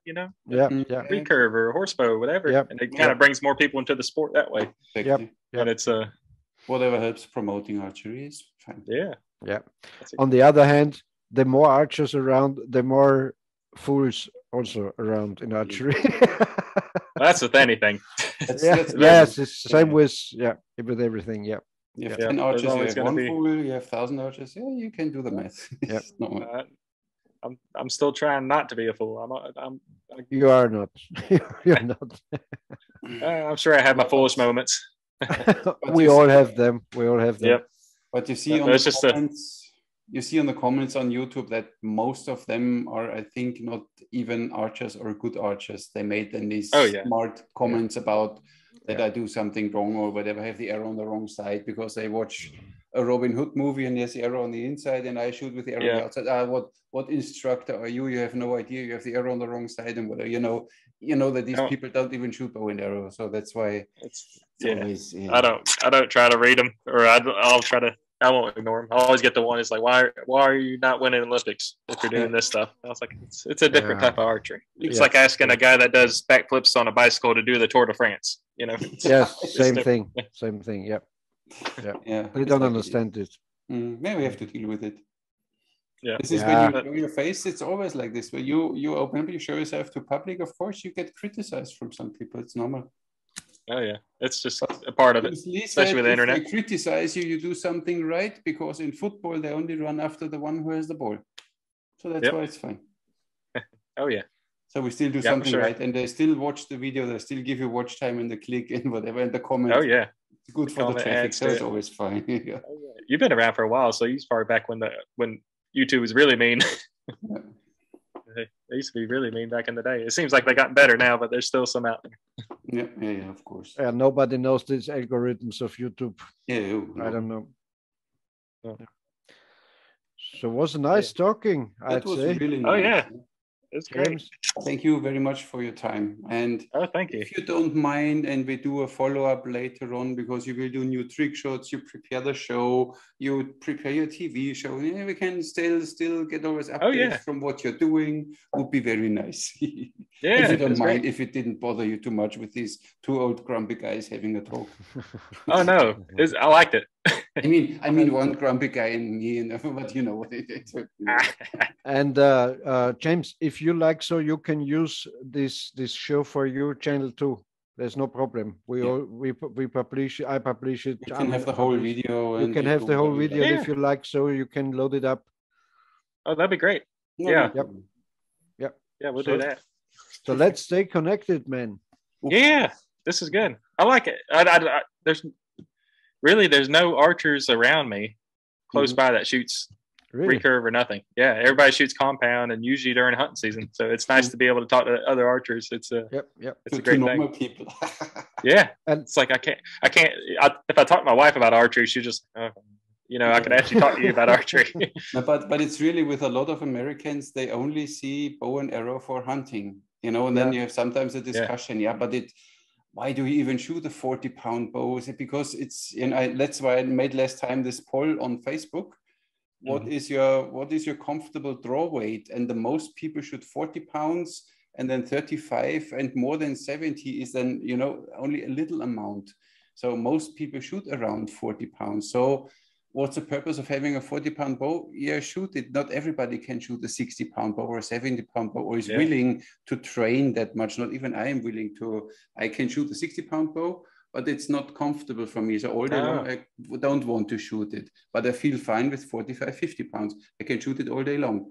So, but I don't see the need for me to build up no muscles that I can shoot the 80, 90, 120, because every English longbow had 120, 150 pounds, and everything else is toying around, and what, you know. It becomes a measuring contest there. Yeah. I think they just want something to talk about. A lot of people, that's the biggest mistake here. A lot of people go into compound, which a compound is like, I could shoot 70 pounds comfortable with a compound. But then so they want to get a 70-pound recurve and then try to shoot that thing, and then they realize it's hard and it's not fun, you know. Exactly. And then that's the biggest mistake. Everybody goes overweight with the recurves. But this is this macho thing we have. Even here in Malta, we have this. I have had someone who shot then a 25, 30 pound nice, and then he wanted to buy a longbow. I said, I would not go more than 40, and he got directly a 75 pound longbow. Okay. If you don't need to hunt elk or moose or something like that, you don't need that heavy draw rate. Yeah, I mean, even with 40 pounds, you can get an elk or moose. It's, 40, you get the right arrow.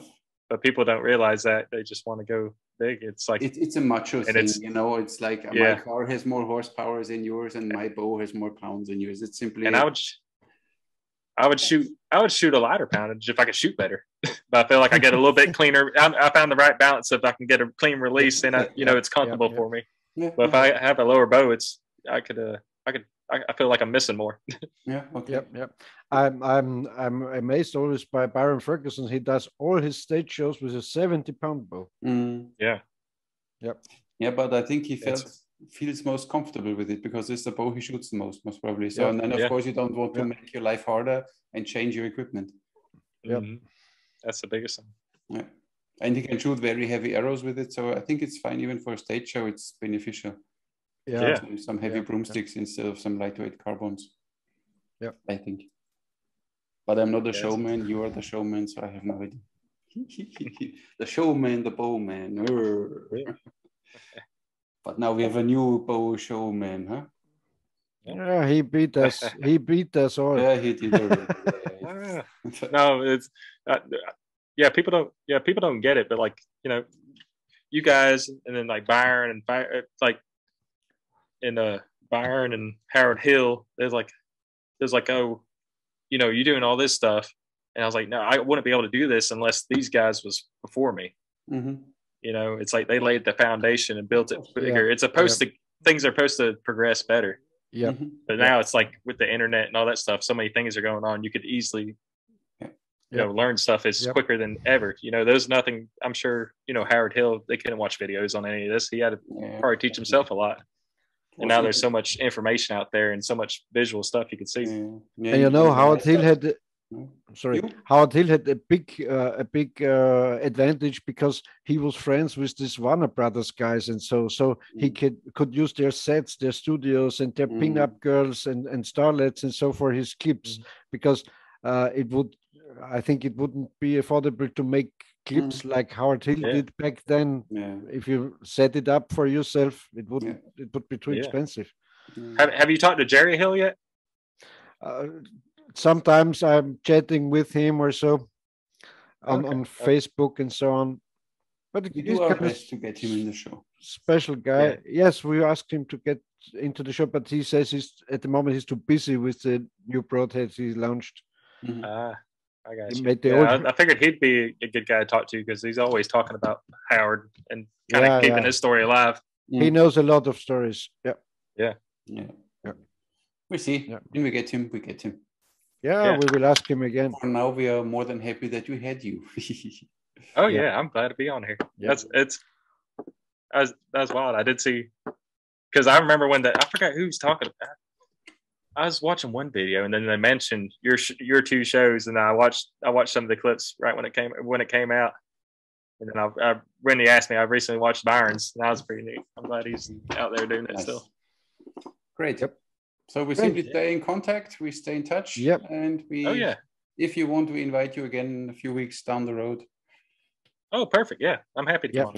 I would be happy. And then you do a little research with all your arrowheads, and then you can show us a little of all your findings and tell us a little more about this stuff. Maybe. Interesting. Very interesting.